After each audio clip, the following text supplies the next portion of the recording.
Hello BookTube, this is not my 1000th video. Last week I put out a call for questions to celebrate my 1000th video. However, Thanksgiving happened and I did not get the 5 videos I had hoped to get out, or 4 videos I had hoped to get out last week. So this is my 999th video. But I decided to go ahead and answer the questions that did come in my Q&A call. So here we go. So the first question is from Fixins1. I noticed your channel has been around since 2008. As a longtime YouTube viewer myself, 2007, I'm curious who your first favorite YouTubers were. Which channels have you kept up with the longest? So, when I first encountered YouTube and started to consume YouTube's content, most of what I initially watched before I created my channel or my account, well, I'll get to that in a bit. But first, so what I first watched would have been music videos and clips from movies and television. But I want to say my first sort of favorite content creator who uploaded roughly original or content to YouTube would have been, I think they were more educational, intellectual. Although it is possible that they could have been, those channels could have also been video game related. Because I remember most vividly TED Talks, which are a series of short lectures that were very popular for a few years. And I discovered TED Talks through Adam Savage, who did a TED Talk about his fascination with the dodo or the Maltese Falcon prop from the movie. And that led me to Fora, where Adam Savage did a similar, but I think more extended talk. And that led me to the Commonwealth Club of California, which is sort of a educational, intellectual society based in San Francisco that puts on lectures and panel discussions and that sort of thing. And I picked up like the University of California Television and a few other university YouTube channels around that time. And I also might have gotten into first some video game oriented channels like the Angry Video Game Nerd, who is now, I think, Cinema Massacres, and a channel called Blue Magus, I think, that does not exist anymore. And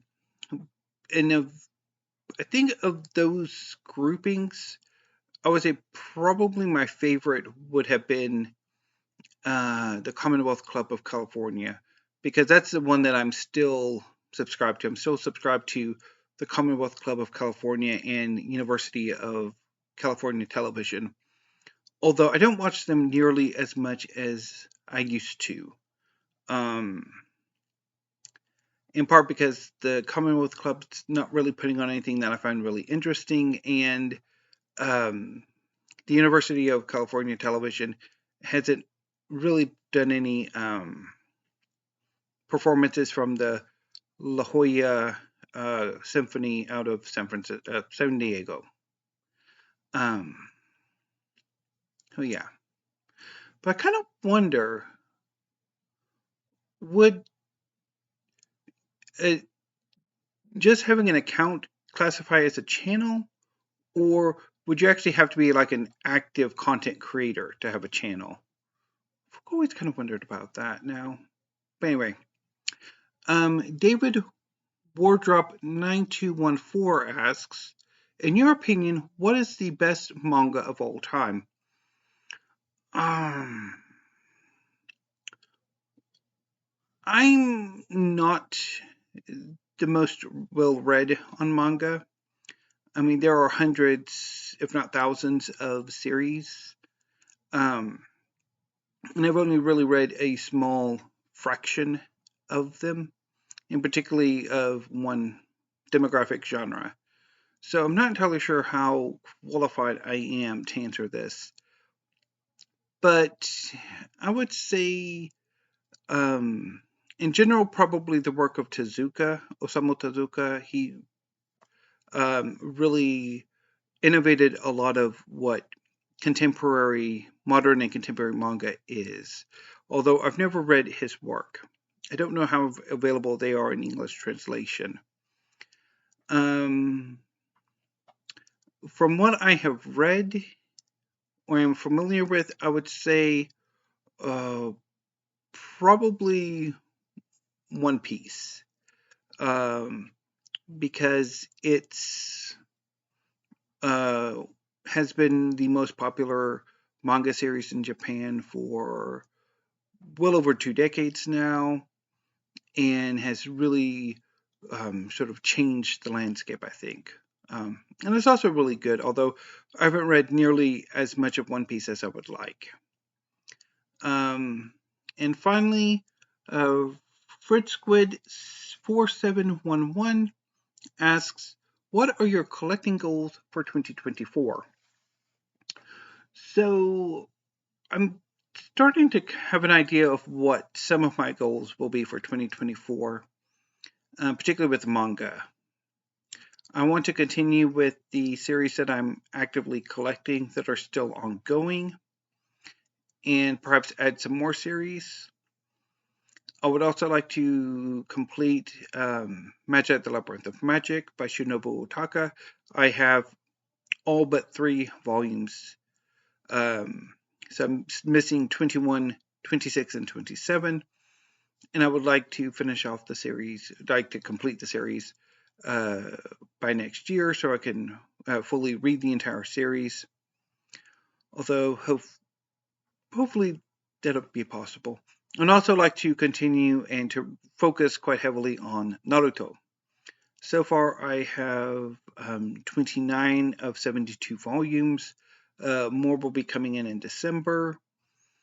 So hopefully I'll be able to make a good dent, if not complete, Naruto next year as well. And then just keep looking for new series that interest me. As far as history is concerned, I need to be a bit more cautious. I'm definitely noticing that a lot of the history that I've been picking up hasn't really worked for me.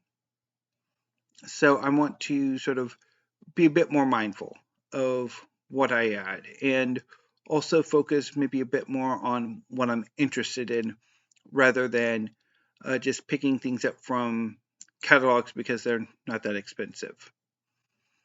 Science fiction and fantasy, I don't know what I want to do with that genre or those genres. I had thought earlier this year, like up to a few months ago, that I might be getting back into wanting to pick up science fiction and fantasy. I was feeling an urge, but that quickly dissipated. And as far as literature, classics, modern, and contemporary fiction, poetry, and drama are concerned, I now want to start picking up more works of poetry. I have a poetry heavy plan for April, and I'm also thinking about doing something with nonfiction, with short stories in September. But it's still early days, and I might change my mind. So those were the 3 questions for my 1000th video Q&A. So thank you, Fixins1, David Wardrop 9214, and Fritz Squid 4711 for your questions. And I will be back tomorrow with a tag video because there's a new tag that's coming out that I'm really looking forward to. So I need to go sketch some cover ideas. So any book to you until tomorrow. Thank you. Have a great afternoon and stay safe.